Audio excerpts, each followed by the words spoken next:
That's, hey, we made it. This is the end.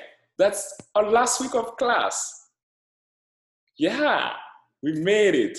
So yeah, I'm so thankful the fact that you guys were really trying to do your best in this class, and I know because of it's online class, it's not that really clear like communication and specifically regarding like the group work. You guys have some really issues with that, and I wish it was really a face-to-face class. But we did our best, and I'm really proud of your hard work and good job. And so now, as this is like the end, we still have really some assignments to turn in.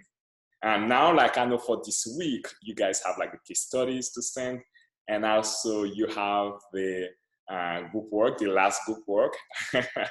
So and then after that, you're good to go, unless you guys would love to send me your final project. When I say the optional project for the chapter 2 from the textbook Introduction to Philosophy. So after that, congrats, good job. So yeah, and as I already said, and I wanted to take the time to thank each of you for your hard work. And I know for some of you, it was not easy, but I'm very proud of all of the work you have done so far. And to finish really the term, and I wanted to take the time to explain chapter 5 from Introduction to Philosophy, the chapter Metaphysics, What is Real. That this chapter I wanted really to I know you guys, you had the PowerPoint, and I made sure to send you the PowerPoint so you can really understand this chapter, but I also wanted to take the time to really explain this to you. So chapter 5, Metaphysics, What is Real? So in this chapter, guys, you learn mostly the three main fields of metaphysics, and which is materialism, idealism, and existentialism. You guys like maybe have an idea about materialism. I'm pretty sure you heard this word before. Yeah, when you say someone is materialist. Yeah, I'm pretty sure according to you guys, you say someone is materialist when like this person want always to possess everything, like all of the objects, or have like what is like physics, or like what is that material. Someone that will have like the tendency to have those things for themselves. That's kind of like really the general way you can understand the word materialism. However, in philosophy, this word is different.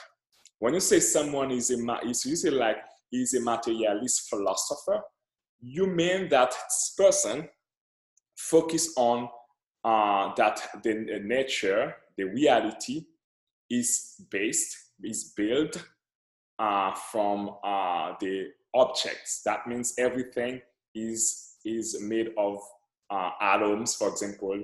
You can say that it's made of really what is concrete.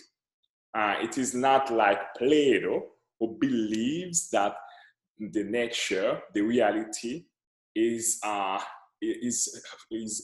of like the idea. When you have the idea of something, however, the thing per se does not exist. This telephone, according to Plato, does not exist. But for him, it is like the idea of the telephone that exists. The scholar for him is not a materialist. You understand this with the idealism. For a materialist philosopher, the nature, the reality is made of what is concrete, what you can touch, what you can smell, what you can really like, what you can hear. All of that, that's what made the reality. And metaphysical materialists hold that matter or substance or the stuff of the universe is what is ultimately real. This is what is real. This phone is something real for a materialist philosopher. However, the idea of phone, of telephone, is not real. It has to have this is the matter, this is the substance, this is what you can touch, this is what you can really like hear the sound, all of that. So according to the modern materialism is likely to include the claim that energy or the space-time continuum is the basic category of reality. everything that is within the time, within like really space. When you, for example, you know those dimensions, you kind of like in the reality. And for a philosopher, materialist philosopher, that's what is the reality. Outside of the space, outside of the time, outside of those dimensions, there is no such thing. There is not really what we can call the reality. Does that make sense? Okay. Otherwise, guys, you can text me. You can, when I say text, you can send me email to let me know. So according to the materialist, every event is strictly determined by preceding physical events. The materialist formula is to seek a neutral change for every change in consciousness. They believe that everything happening can be reduced to a mechanical process. That means like to explain, according to a materialist philosopher, to explain the brain, they will tell you the brain is made of cells, the cells is made of, I would say, like molecules, and the molecules is made of atoms. That's how they will understand really the nature of your brain. Or if they try to understand this too, that's the same thing. They don't try to go really like with a lot of like abstraction. What is in front of them, this is what is real. And what is real, this is the substance, this matter they can touch, this matter they can really like use their senses to know the existence of this. Without their senses, they will not know the existence of this phone. If they can know the existence of this phone with their senses, therefore the phone exists. Does that make sense? Okay, good. They believe that everything happening can be reduced to a mechanical process. When I say mechanical process, that means that they have to really have like really some, I would say like sad effect, like when you say like cause and effect. When you say cause and effect, this happen because of, for example, you will try to explain hurricane according to a materialist philosopher. The materialist philosopher will tell you hurricane happen because of the because of the combination of the hot water in the ocean and the cold water in the ocean. When the cold water meet the hot water, when I say cold water, I can say like the Pacific Ocean meet with the Atlantic Ocean. Atlantic Ocean usually is really warm or like hot water, and the Pacific Ocean usually it's really cold water. They make a force that will become really something that can destroy everything around this thing. For example, like we can talk hurricane is just like a force that will turn with water, and then this force can really go like, I don't know, like maybe 20, maybe 70, maybe 80 like miles per hour. But before having this, the materialist philosopher will tell you there was really those two events. There was really the Atlantic Ocean that met somehow with like the Pacific Ocean and create this force, create this really like big movement. I would say movement. That's the word. That's a way like when you say like the materialist philosopher, I explained that everything happen can be reduced to a mechanical process. As I tried to explain the hurricane, it's a mechanical way to explain it. Does that make sense? Good. Okay, but there are also the strict materialists. I was thinking earlier about the modern materialists. The strict materialists argue that life is nothing but a complicated chemical process. According to them, life is just a physiochemical process. If you try to explain who you are as a human being, according to a strict materialist, they will not talk about the soul. They will not talk about like the mind, but they will tell you you are a human being because you're made of HO2. That means water and I would say like minerals. When I say minerals, calcium, I would say like potassium, whatever the mineral you want to say. That's the way a strict materialist philosopher will try to explain your existence as a human being without taking into consideration the fact that you may have something we call soul or spirit. They will not go to that level of abstraction with you. They will stay to the level of what is concrete, palpable. And then what is palpable, it's mostly for them a physiochemical process. That means there's that physio, you can understand the word, for the physics. And then chemical, that means that really that there is formula, as I said, you may be, according to a materialist, strict materialist philosopher, you will say that you are made of atoms. And the atoms are, according to them too, are made of whatever that can make, according to them, they may say like H2O. It's a combination of atoms that made H2O. H2O, as you mostly know, it's water, or HO2, whatever the way you want to say it. It's water. They try to explain this in a mostly like chemical way. And this is what they think, they hold that mind and thinking are nothing, as I already told you. This does not exist for a strict materialist philosopher. But the electrochemical activities of the brain, according to them, what you call soul, it is not something like spiritual the way we think it, but it's a electrochemical activities of the brain. This is because of the brain has really some really chemical activities. That's the reason why you interpret this as you have a soul, but this does not exist according to a strict materialist philosopher. Does that make sense? Yeah, it's kind of weird, eh? The materialist perception of the human mind and the materialist worldview, mind, I mean the thinking, is an epiphenomenon that is an extra. That means that it is an extra, something that epiphenomenon, you know, like there's a phenomenon, the phenomenon that's kind of like what happened, what you saw, for example, when you saw the rainbow in the sky. This is a phenomenon.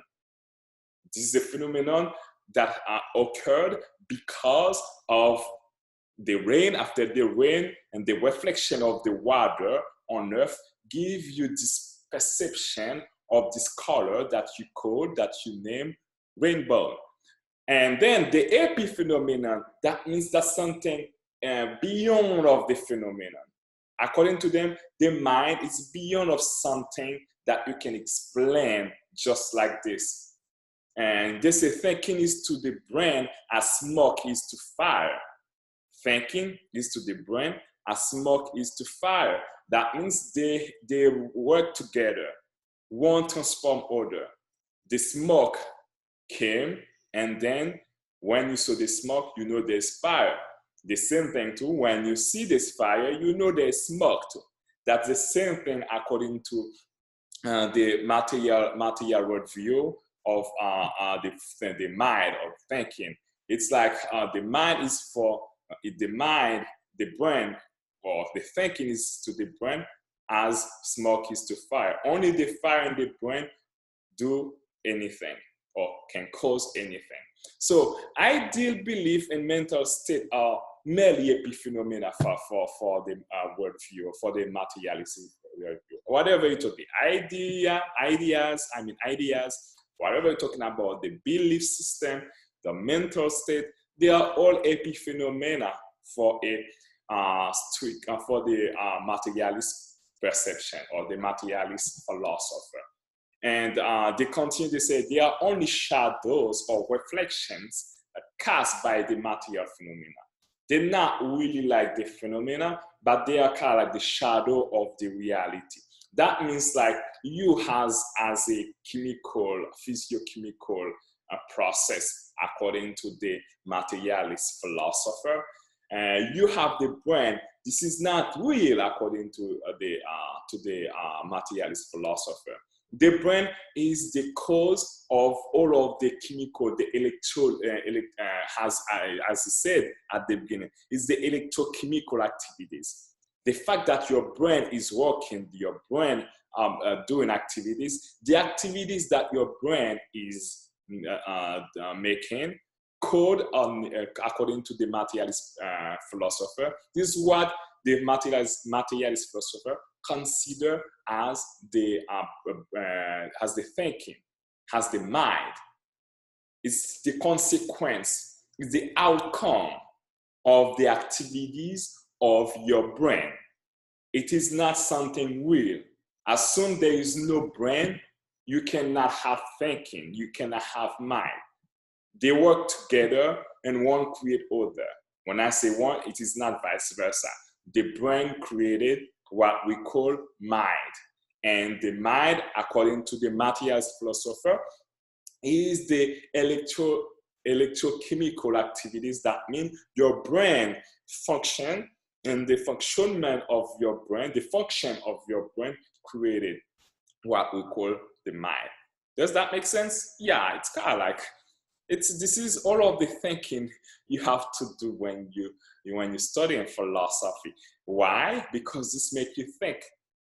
This makes you really like question things that are around you, as we discussed at the beginning of this class. It is a way, philosophy, it's a way to be always, to have awareness of what is around you. Ask questions, specifically why?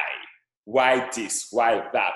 You remember at the beginning of this class, we were talking, what are the questions that kids used to ask, and why they don't ask those questions anymore when they become adults? You remember that was the first really little I would say assignments that you guys have.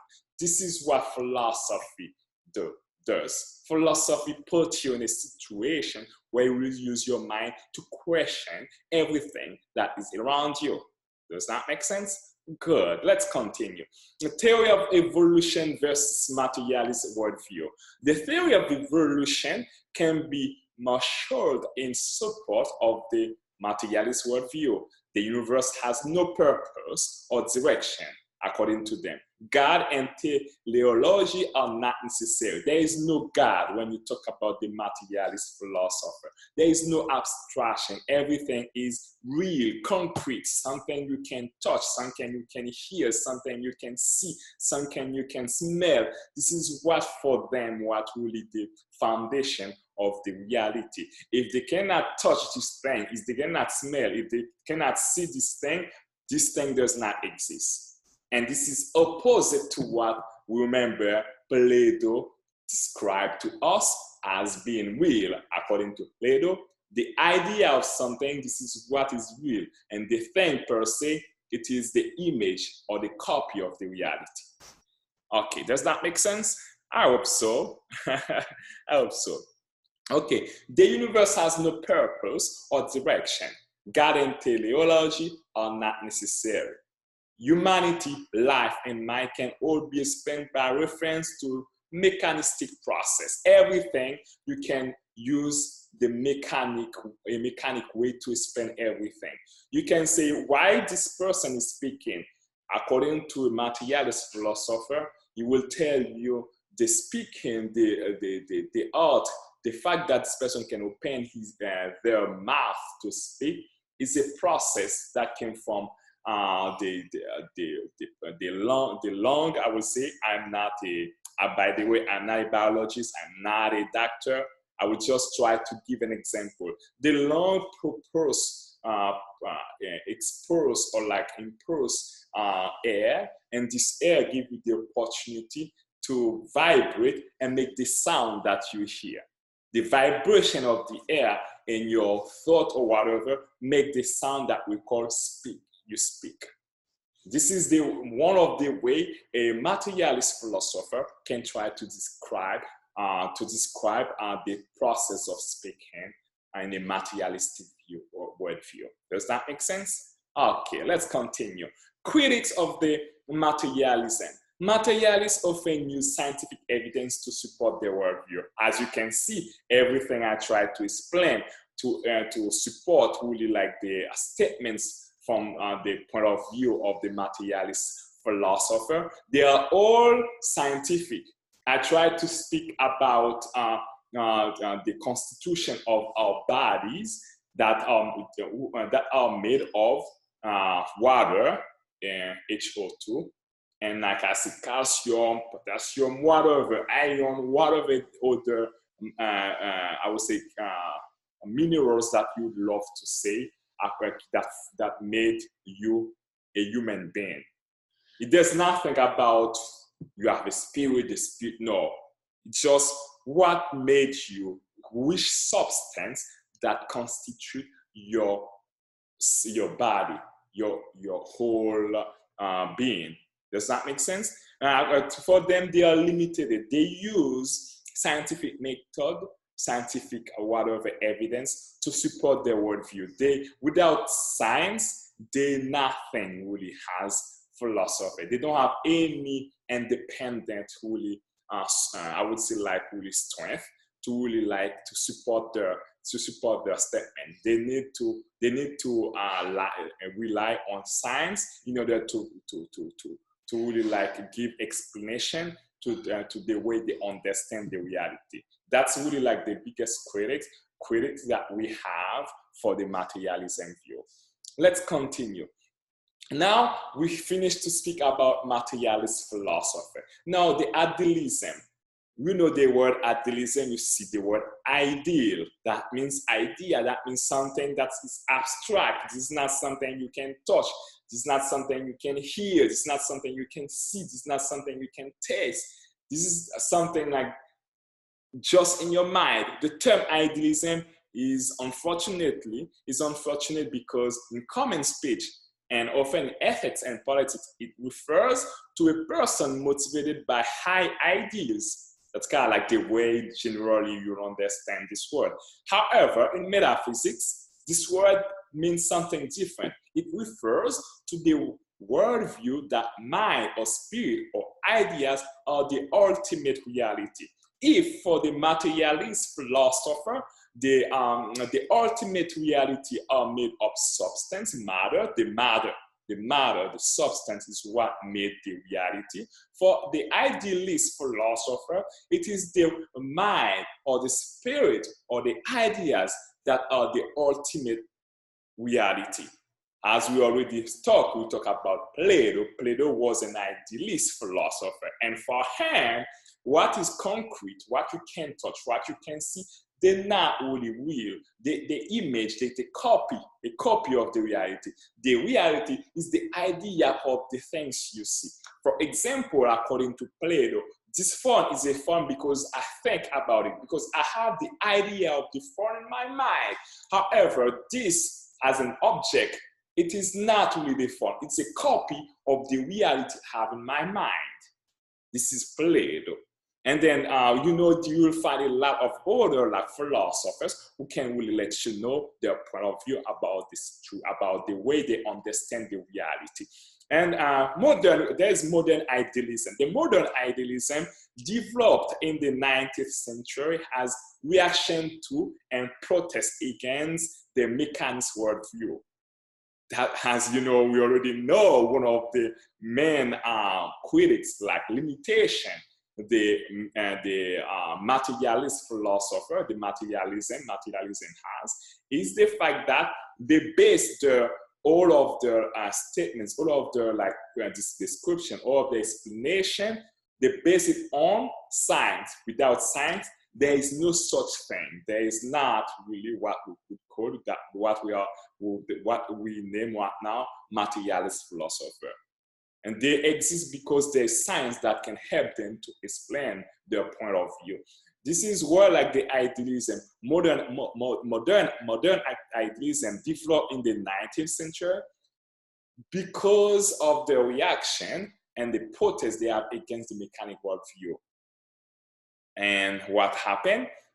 And you find like there's subjective idealism and there's objective idealism. I remember we discussed about those two terms. We tried to explain what subjective means, what objective means. Subjective, that's something come from within you.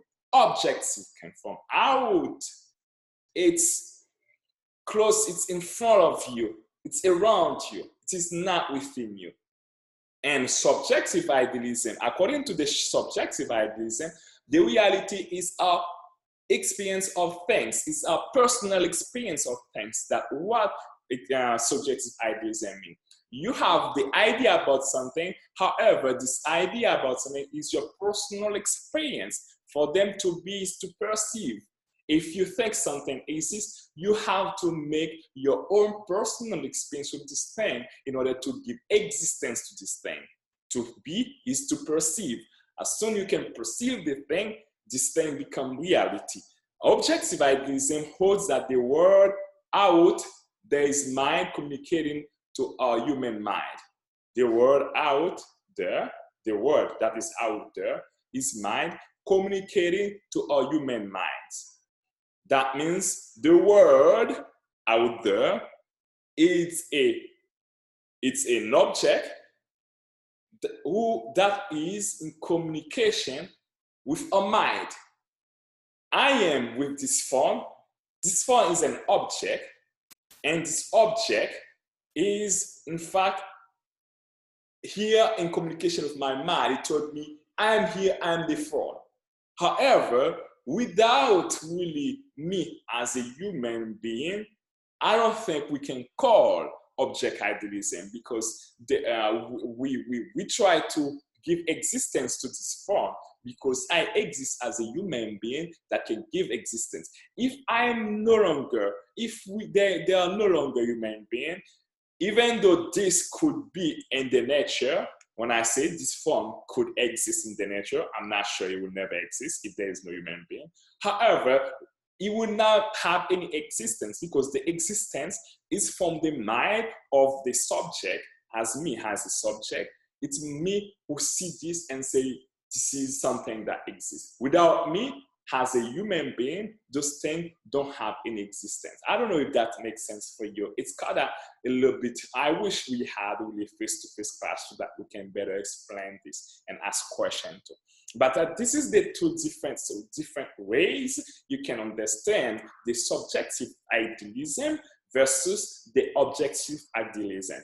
Subjective idealism, me as a subject, I made the personal experience with the thing and I give existence to the thing according to my personal experience.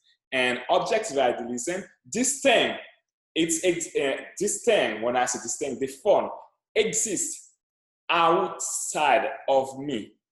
And I see the phone as the phone can see me.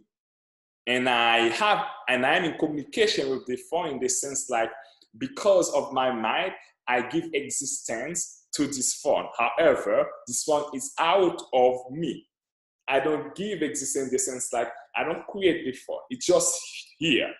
As he said, objective idealism holds that the world out there, it's mind communicating to our human minds. This is mind communicating with my mind.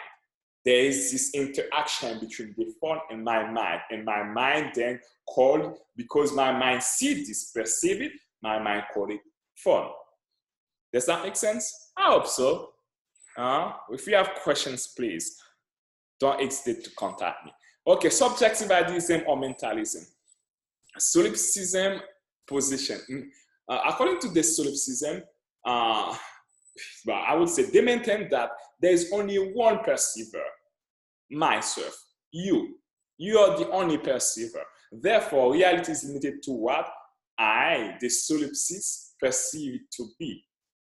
What does that mean? If you're the only thing, if you are the only perceiver, that means everything that is around you depends on the way you perceive them. If, for example, you have some really disease like eyes disease, I don't know, there is one like where you see blue color, yellow, something like that. Therefore, every time you see blue color, it becomes yellow for you. And you give existence to this according to your perception, even though it could be different from someone else. And that's why that the solipsism let you know. The existence of the reality depends on your perception. The way you perceive, I can see a number, and I saw the number, and I see that number 6. And you, in your perceptive, you are you're seeing this number where the location you're seeing this number. It could happen for you. It's a number 9. Who is right? I see number 6, and you see number 9. This is like solipsism. I see number 6. I'm right. That's number 6. You too, you see a different number. It's number 9. Am I right and you wrong? No, there's no wrong. There's no right. This is according to my perception of the reality. Does that make sense? Cool. Awesome. I hope so. According to the solipsism, the world ceases to exist when I, the only perceiving subject, stop thinking about it. As I said, without the human beings, can I say that the world exists? Can we just imagine, just think about that? Without us as human beings, can really like the world per se? Can we talk about the existence of the world without us as human beings that can perceive the world? The world exists because I am, and without me, such thing does not exist. Who will give existence to the world if human beings are not don't have any existence, or like stop having the existence they have right now? That's really the whole questions to our regarding what we call right now the global warming situation, where we think it is nothing, it's just really, or like it has been forever like that. We don't have to be worried about the fact that it's really like California is on fire, Oregon is on fire, like in Florida, it's a hurricane everywhere, and some other places like Haiti have an earthquake, and like in Australia, like that's fire. Like you don't care about an Amazon fire. Say, oh no, that's nothing. But imagine really when those things become really more concerning, at a point where like they can even like I would say like altered our way of living, even like destroy us as human beings. Do you think really it's the nature per se we are like attacking, or us ourselves? I don't know if you understand the question. Who will be the victim of all of that? The nature or us as human beings? We depend on the nature. Whatever you will do that can affect the nature, it's affecting, it's a silly way to affect yourself. It's a silly way to damage yourself. That means you're not taking care of the nature. It is likely you're not taking care of yourself because you depend on the nature. Does that make sense? You think really like, yeah, it has been always like this. There is no such thing. And then, of course, at the end of the day, it can become too late for you to realize that, yeah, it was real. And when you don't take care of the nature, you don't take care of yourself. And if the nature will become whatever the way it becomes, it will always be. But if there is no such condition for you to breathe the air, the good air, to drink the good water, to really like have the crops, like good food to eat, you stop existing. But the nature will still. That's really all I would say like the language, or like the controversy behind this big term that we call global warming, that is becoming today mostly a political subject than really like a global subject where we should all be concerned. Okay, let's really go back to the class. Berkeley avoided the absurdity of the extreme position by introducing God as the ultimate source of idea. And I'm pretty sure I just took really like the brief way to explain this chapter.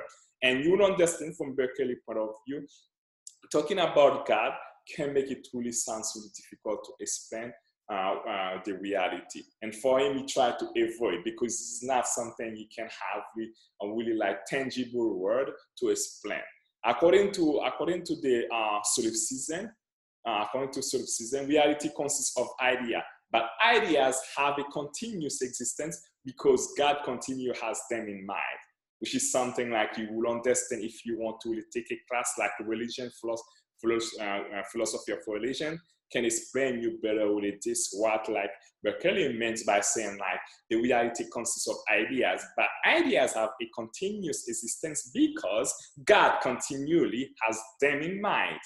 God, the creator, the one that can be the nature for some people, or the one that can be, I would say, like the spirit, or like the big abstraction for others. The one that can be the human, the man we call Jesus, for example. Each of the terms, that's a way to explain what God is. However, we never find a word that can be for everyone a way to understand, to be okay. This is what God is, and it is like the common language for everyone. It's difficult to find that. This is the reason why we have all of type of religions, because them believe God is like this, and the other believe God is over there, and then at the end of the day, they just divide it. Okay, no, we would not go there. Objective idealism. And the objective idealism was formulated by Plato in some different terms. Plato maintained that individual things change and pass away. That means that if you see the tree, the leaves from the tree can be green and after become yellow, and after yellow disappear. And that's like this life in general, according to Plato. Plato maintained that individual things change and pass away. The material world is merely shadow, as I said. What you can see, the phone I have in my hand, it is the image of the idea of the phone I have in my mind. It underlies each bit or reality is a form, the idea and structure of a thing that makes it intelligible to the human mind. This is all of the things I was telling you earlier regarding the way Plato think about the reality, and everything is the mind and is everyone's idea. Okay, critique of the idealism. Idealists commit to anthropomorphic fallacy. When I say anthropomorphic, I mean like it takes the form, everything we try to describe, centered in human beings. Without the human beings, without the existence of human beings, such reality does not exist. That's what really idealists, one of the limitation of them. They all focus on their mind. They all focus on their spirit. That means without them as human beings, you cannot speak about the nature, you cannot speak about the world, you cannot speak about existence at all. And according to the project onto the universe, the reality as a whole characteristics that properly apply only to the human beings, as I said. Aristotle criticized what he considered to be the one-sidedness of Plato's idealism. Form and structure are essential ingredients of reality. That's according to Aristotle. But everything, with the exception of God, with pure form, according to Aristotle, has a material cause as well as a formal cause. And I think you have this from the book right now, from the lecture you have for the chapter 4 from the textbook Pathway in Philosophy. This can explain you better what Aristotle means by that. And I left this for you guys because you have really a homework from that to send to me. But this is where you will find like the 6 ways Aristotle tried to explain really like from causal form, the causal, like the material cause and like the formal cause. And then like this, it makes the difference between what exists and what tend to exist, what will be exist. Okay, dualism. Dualism claims the merit of according with our common sense, our sense of being two fundamentally different things: a body that we inhabit and call our own, an I, or a conscious, altogether other than body. That means you have a body and you have really like the consciousness. The consciousness and the body made you whole. They hold you up. And for them, dualism, you see two, body plus consciousness or idea of mind give you this existence that you have. And for them, this is the way they see human beings. You're not just one thing. You're two things, but that live together in harmony. You're a body plus a consciousness, or a body plus a mind. Materialist dualism, metaphysical dualism find expression in a variety of forms. It especially gives rise to the persistent mind-body problem, as I already like try to explain. These totally distinct reality are independent of each other. That means the body, it is not the mind, and the mind is not the body. Yet they seem to be connected, of course. Bodies seem to produce mental sensation, and thoughts appear to move the body. That means, okay, my body gives me some sensation, and the thoughts appear to move my body. I have the thoughts, okay, I want to go to the beach today. I think about going to the beach, and my body project me or make me rock toward the beach. My mind, the idea came, and I made it in action. I made the action. That means my thoughts appear to move my body. Does that make sense? Okay. We have really one of the biggest, really, like I would say, philosopher, René Descartes. René Descartes, the founder of modern philosophy, held to this view that there are two ultimate substances, one material and the other spiritual. He's a dualist philosopher as well.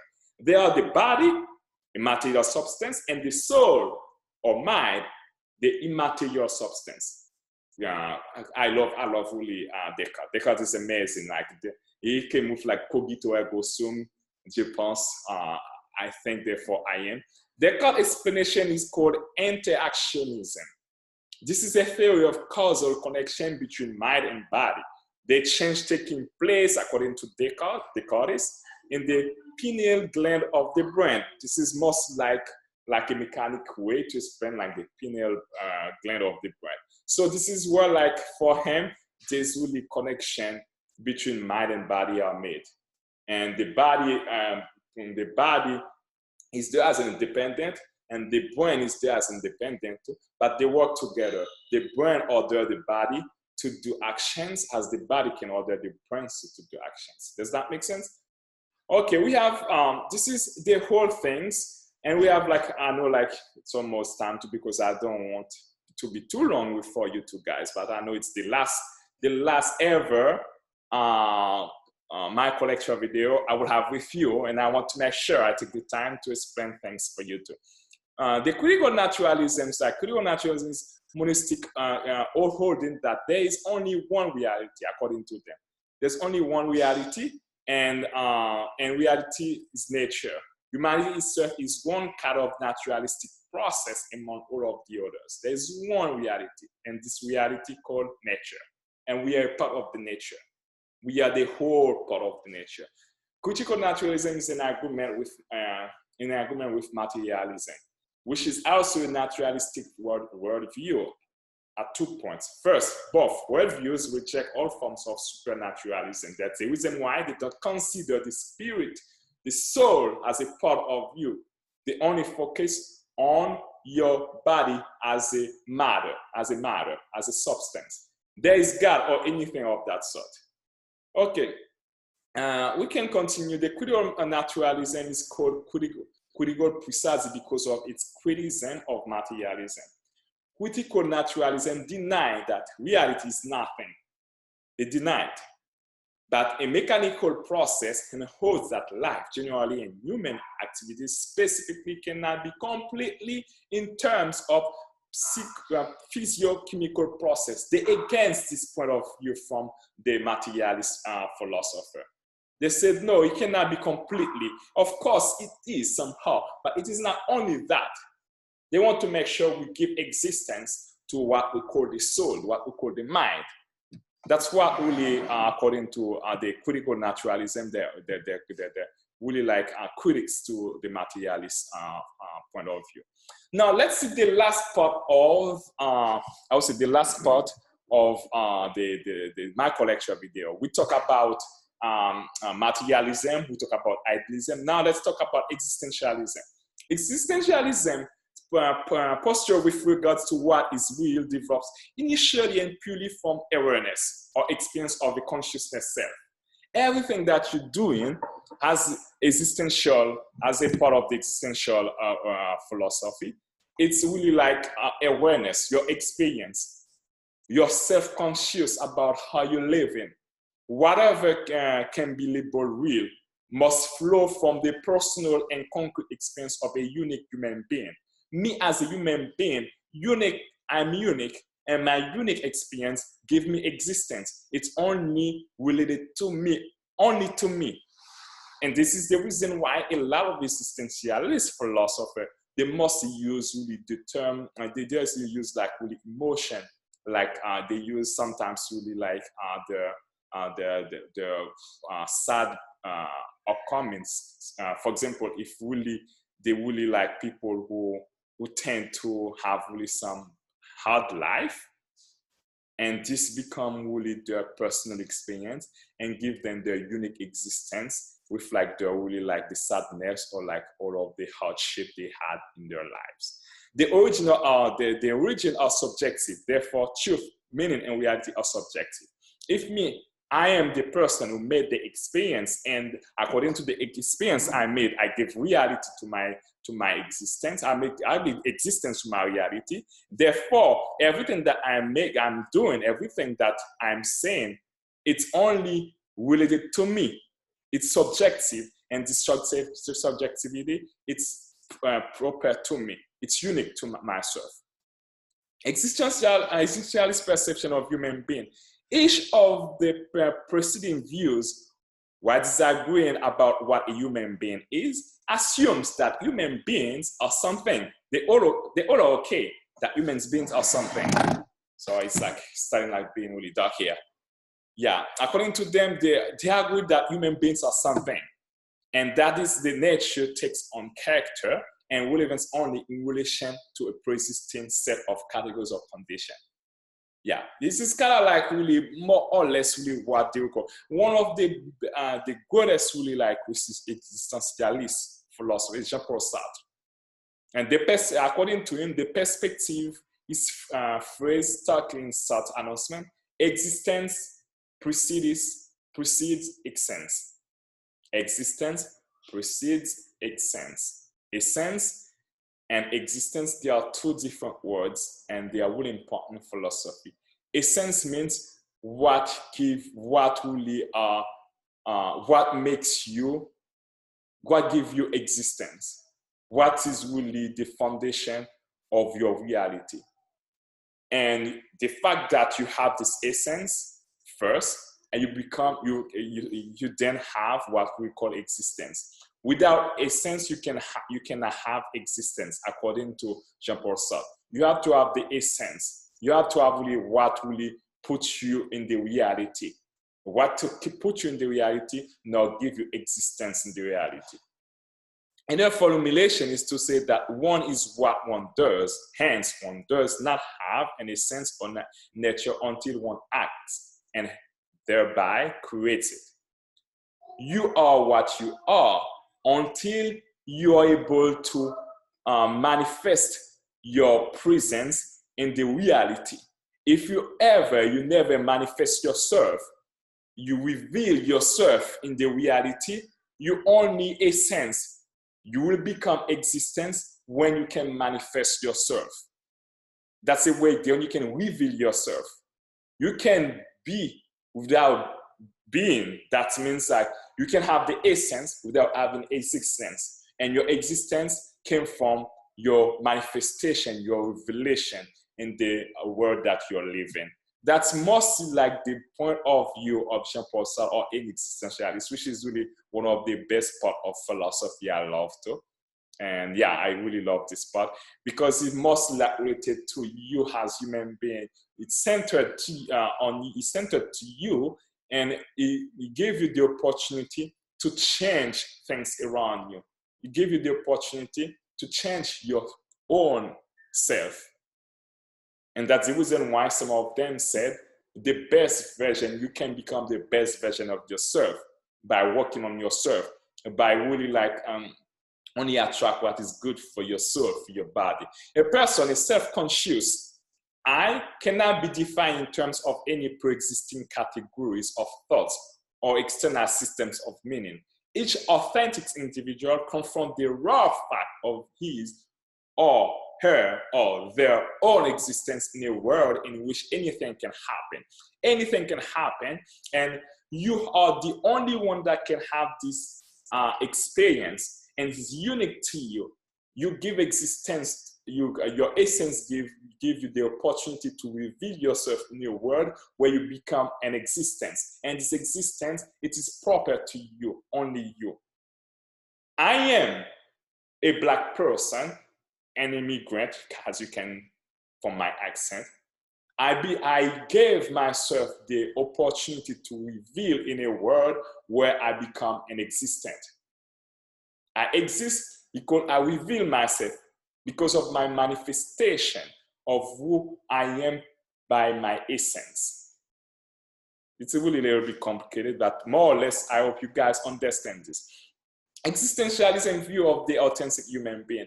An authentic human being simply decides to live alone and uncomforted, in fear and trembling, in anguish and despair, as they confront the awesome in complete freedom. That means like you are like a lonely wolf. You live in a world where everything depends on you. It's your responsibility to live your life, to make something of it. It's your responsibility to give existence to your life. You are as your essence, and your revelation of yourself will make you the human you are in the eyes, in the sight of all the humanity. Does that make sense? The main project, according to Jean-Paul Sartre summarizes this in this way. Man's project is to become God, but this is Sartre. But me, I will say the main project is to become the best version of yourself. What I mean by that, by trying to do your best, by trying to really like not only do your best, but compete with your own old self, and to become really the best of you every single day. This is like really the main project. Not, I would say, I will repeat as Sartre said, to become God, but the word God is too strong to say, but I would say to become the best version of yourself. By a commitment can be authentic or unauthentic. Okay, now like the critic of existentialism. The metaphysical foundation of existentialism is expressing the statement, I exist, I exist. The fundamental weakness is this metaphysical position can be traced back to Descartes. Existentialists misinterpret the human situation when they adopt as their major premises the conception of an ego cut off from the rest of the world. You in the world, but you're a part of the world, but you're not, I would say it a little bit like clear so that you can understand. You as a human being, you are a part of the world, but as a part of the world, you have your own identification also in the same world. You're not like all of others. You're unique, and your unicity gave yourself your existence. And because of your unicity, you're responsible of your life. You're responsible of who you want to become. If you want to become the best version of yourself, if you want to become God, whatever you want to tell yourself, you are responsible of that. This is like the last message I like the existentialist and philosopher want you to understand. Be the best version of yourself and work really as you know you are responsible of who you want to become tomorrow. This is the final, I would say like the final micro lecture video for the term. And it was really a pleasure to work with all of you, and I really enjoyed reading all of your assignments, and you are really amazing, wonderful students. And I hope you continue your journey, and yeah, if I will continue teaching with Clark, and maybe one of those next terms, what you never know, you can really take my class, not a class that I don't want anyone to fail. I hope like you all guys will do your best to pass this class. And it's, as soon as you do what you have to do, there's no way you can fail this class. You understand? Do what you have to do. You're responsible of your own future. Okay? Have a wonderful end of the term and enjoy really your Thanksgiving holiday. And please be safe and stay healthy. And yeah, thank you. Bye bye.